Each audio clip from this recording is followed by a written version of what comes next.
Gundam.tk presents High Grade AGE-1 Titus. Hey again everybody, it's Robert184, 2Rs2Bs from YouTube and Gundam.tk, and great to have you here as the High Grade Gundam AGE-1 Titus has all been put together. You've seen everything from the unbox to the parts to the mobile suit itself, and now it's time to hear all the good and bad things so that you can make a call as to whether you want to buy this kit for yourself or not. So I was racking my brain trying to come up with a few negatives to go with this guy, because you can guess that it's going to be mostly pretty positive. I suppose the first one would be is that he doesn't come with any weapons, and you'll notice that a lot of these negatives are about the mobile suit design, not necessarily the model. However, you have to wonder that with no weapons, that's a lot less plastic, and could that not result in a slightly lower price than the AGE-1 normal? Of course, it's offset by all that pink you see there in the form of a huge plate of effect parts. Now in terms of colors, also you've got Gundams are supposed to be white, red, yellow, and blue. And in this case, red of course is the primary color. It's not the lead Gundam. The AGE-1 normal of course is going to be the one you see on all the promotional materials, but it doesn't quite look right, and especially if you put it on your shelf next to all the other leads, it would be the most cartoony by far. Another thing that might have been nice is that the wrist down here, if you can bring them forward when you want to put on the lariats, and they've got these lining parts there, just similar to the shoulders. The way when you open up the shoulders, they look like they're meant to be open, and it's the same thing with the wrists when you take off this red part down there. And I wonder if they couldn't have done a better job of extending that, because then you could have had an old extendo Mr. Fantastic fist, and I wonder if that would have added just another dynamic to this kit, and I wonder if it's something that we'll see with the Master Grade. The final thing being that if you were going to change the head and the chest is changed ever so slightly by adding in the red shoulders. Could they not have made a tiny variation in the head? I wondered if that gray part could have been replaced with a red one. But hey, that's just me, and you know that I'm reaching for most of these negatives, and probably most people would have a very different take on them. In terms of the positives though, I have to say that there's so many, and I'm pretty much going to go through this from start to finish.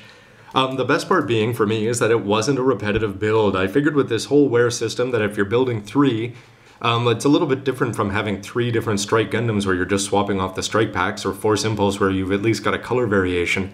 But with the AGE-1s you've got totally different limbs, but I wondered would that be enough? And having done the high grades and the advanced grades now, I can say with certainty that there's plenty of this. The only part that's going to be repetitive is the chest and the head, and even they take the time to make the chest have those red shoulders. Everything about that was just great. And when you combine the fact that you're going to be getting a whole bunch of effect parts, I'm talking 14 of these little parts here, to combine with the 2 parts to go for the lariat, they look good, they work good. They could have cheaped out and just given you 4, and you could have put them in one shoulder or one knee at a time, but instead they give you tons of them.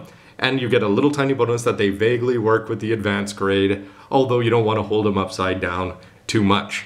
In terms of actually the parts, everything about them was good. You've got tons of color applications. Look at all the gray that you're seeing in the back. 3 different colors there on the back skirts. The fact that they gave you this little tiny white piece down there on the ankle that the advanced grade was sorely lacking. And all the gray that protrudes here in the shoulder parts, down on the limbs, and down to the wrist. And actually here on the manipulator have that. There's tons of color apps, and these are the kinds of things that you'd only expect in a 1/100th normally, not in a high grade 1/144th. The posability of this kit is great. It's interesting to see a totally unique ankle design. The 001 has done a good job with its ability to put the legs all the way out and bend all the way down. This one's got a totally different take on it, and I think that it works just fine. The knee is especially great because you get to put the red part on top of the gray, which is going to reveal a bunch of both colors. And when you bend it, it still stays in the middle and looks sharp. Combine that with the fact that you can move the hips anywhere, the waist anywhere, but most importantly, yes, it's the shoulders. By having this big rotating point, the fact that you can bend them up and down within the shoulder and on the chest of the body, really there's nothing that you can't do with it, and getting the arms in the right punching, posing, just generally strongman looking thing is the thing that the Titus needed most, and they pulled it off with full credit. In terms of actually opening up the shoulders, I think that's great. That could have been an even bigger selling feature. When I looked at the box again, yes, there is a picture or two where it is opened up. Doesn't show you how to do it in the manual, so you'd have to figure it out yourself, so I hope that there's nobody who's missing out on that. And yes, overall the looks look good, the posability looks good, and all that matters then is the final verdict, which you can guess is going to be overwhelmingly positive, based on the fact that there were hardly any negatives at all about this kit. Tons of positives, and all the ones that matter. The build is good, the posability is good, the colors look good if you can get past the cartoony aspect of it. But for me, I have to give this one even more credit. It completely captures the power of the anime because you can do all sorts of stuff with it, not to mention, yes, the fact that it can rain effect parts. But the most important thing being, for me, this is one of the best high-grade 1/144th kits that I've ever built, I think.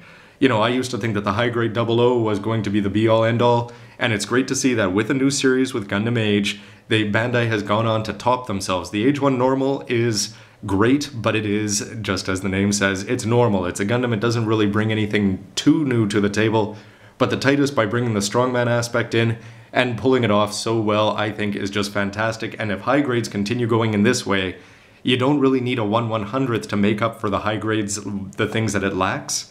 And in this case, we're going to go straight to the master grade, which I think can only be better. 1200 yen, it nails the anime, and I think you cannot help but love this kit.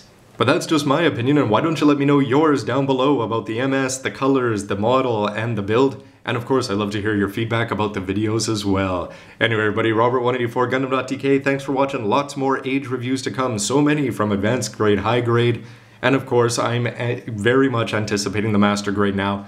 Of the Titus, I wondered if it would be repetitive, but no, having built the high grade, I'll be sure to get that as well. Anyway, everybody, thanks for watching. Please like, subscribe, and comment. It's always great to hear, and I'll see you with lots more to come. Thanks for watching, everybody. See you next time.